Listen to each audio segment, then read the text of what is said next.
Assalamualaikum warahmatullahi wabarakatuh.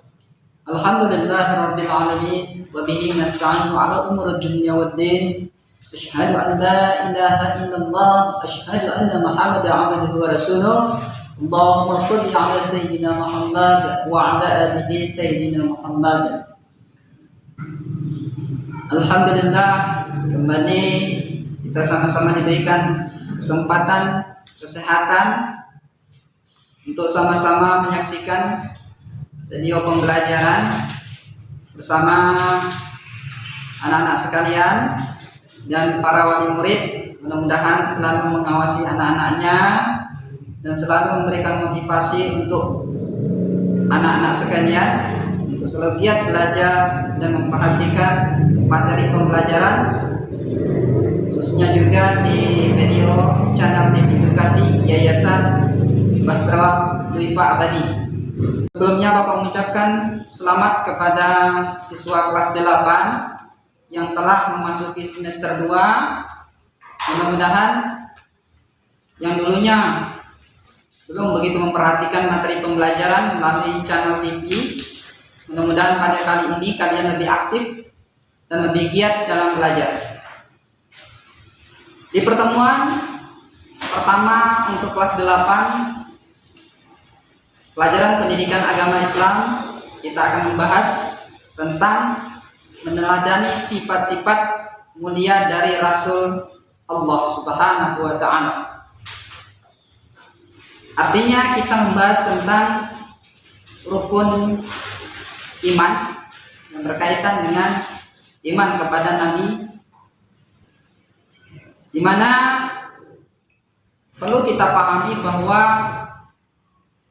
pada dasarnya Ka'bah di Mekah menjadi kiblat untuk kaum umat Islam dalam mendirikan sholat,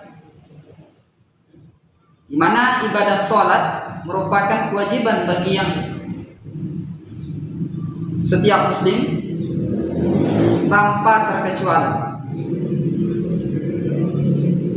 dan kewajiban tersebut disampaikan oleh Nabi Muhammad SAW sebagai utusan Rasul yang terakhir. Setelah Nabi Muhammad, Allah Subhanahu wa Ta'ala tidak akan menurunkan Nabi yang lain. Nah, sebelum itu, sebelum Rasulullah, Allah telah mengutus para Nabi dan Rasulnya, di mana para Nabi dan Rasul juga memberikan ajaran kepada umat-umat terdahulu tentang khususnya akidah atau kepercayaan kepada Allah Subhanahu wa Ta'ala. Nabi dan Rasul bukan hanya mengajarkan tentang akidah, namun juga mengajarkan tentang akhlak mulia. Nabi dan Rasul memberikan teladan yang baik dan sifat-sifat yang mulia yang wajib kita teladani sebagai umat muslim.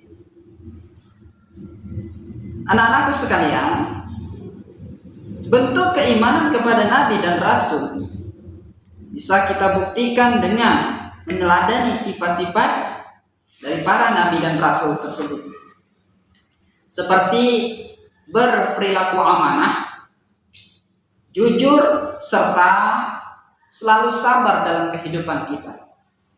Apapun musibah, cobaan, karena setiap ujian yang Allah berikan sudah diuji terlebih dahulu kepada para Nabi dan Rasul. Nah, dari sini kita bisa meneladani bagaimana bentuk kesabaran para Nabi dan Rasul tersebut. Manusia memiliki tugas beribadah kepada Allah, karena Allah telah berpesan dalam Al-Quran, tidak akan aku ciptakan jin dan manusia kecuali untuk beribadah kepada. Nah, ketentuan dalam menjalankan ibadah atas syariat Allah ini disampaikan oleh para Nabi dan Rasul agar manusia bisa terarah dalam melaksanakan ibadah, di mana nabi dan rasul memiliki tugas-tugas yang sangat mulia yang diembankan oleh Allah berbentuk wahyu yang disampaikan kepada umat manusia. Baiklah anak-anakku sekalian yang berbahagia, ada perbedaan antara nabi dan rasul.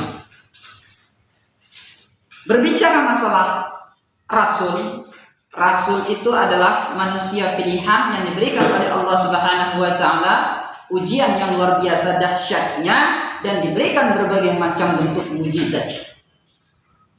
Dengan mujizat inilah mereka bisa mengembangkan risalah Allah dengan berbagai ujian yang mereka hadapi. Kemudian rasul, tidak semuanya nabi yang Allah pilih menjadi rasul. Ini disebut dengan rasul ulul azmi. Kemudian rasul ini berkewajiban untuk menyampaikan risalah Allah atau wahyu Allah kepada seluruh umat manusia, kepada seluruh umatnya. Sementara nabi tidak berkewajiban untuk menyampaikan wahyu kepada umatnya. Nah, disinilah letak antara perbedaan nabi dan rasul. Jadi kalian harus bisa membedakan mana yang namanya nabi, mana yang namanya rasul. Kalau dia rasul sudah pasti dia nabi, sementara kalau dia nabi belum tentu dia rasul. Nah, kalau kita berbicara masalah arti dari iman kepada rasul, ya, itu bisa diartikan bahwa kita percaya bahwa Allah Subhanahu wa taala telah mengutus dan memberikan wahyu kepada nabi untuk disampaikan atau rasul kepada umat manusia. Anak-anakku sekalian, salah satu hal yang wajib dimiliki oleh seorang mukmin yaitu keimanan. Iman artinya selalu mendorong atau keinginan yang selalu mendorong kepada arah kebaikan. Nah, dengan iman kita meyakini bahwa rasul adalah utusan Allah dan cara untuk menaati atau mengimani para rasul Allah adalah meneladani dari sifat-sifat mereka. Seperti yang sudah saya sampaikan di awal tadi, bahwa tugas nabi dan rasul itu memiliki beberapa hal. Bapak akan sampaikan beberapa di antara tugas para nabi dan rasul, yaitu yang pertama, menyampaikan agama tauhid atau menyampaikan ajaran tauhid tentang keesaan Allah Subhanahu wa taala, bahwa tiada Tuhan selain Allah yang berhak disembah selain Dia. Nah, para nabi dan rasul dari nabi pertama sampai nabi terakhir yaitu Rasulullah SAW tetap mengajarkan bahwa Allah itu satu, Allah itu esa. Yang kedua, membawa peringatan dan kabar gembira. Artinya para rasul menyampaikan kabar gembira bagi orang yang melakukan amal-amal soleh di dunia ini, maka kelak di akhirat akan mendapatkan balasan yang setimpal dengan apa yang ia lakukan. Dan juga memberikan kabar peringatan bahwa jika melakukan perbuatan-perbuatan tercela, melakukan perbuatan-perbuatan dosa, ada beberapa tingkatan-tingkatan dosa yang dikatakan dosa besar maupun dosa kecil, maka ini juga akan menerima balasan dari Allah Subhanahu wa taala yang digambarkan dalam Al-Qur'an. Ada beberapa tingkatan neraka dan ada beberapa tingkatan surga sesuai dengan amal dan perbuatannya. Yang ketiga, menjadi teladan yang baik, karena dalam setiap diri rasul, nabi dan rasul merupakan hal yang perlu kita contoh baik dari sikap maupun perbuatannya. Nah, demikianlah anak-anak sekalian yang berkaitan dengan pembahasan kita pada kesempatan kali ini. Mudah-mudahan bisa dipahami serta bisa dimengerti.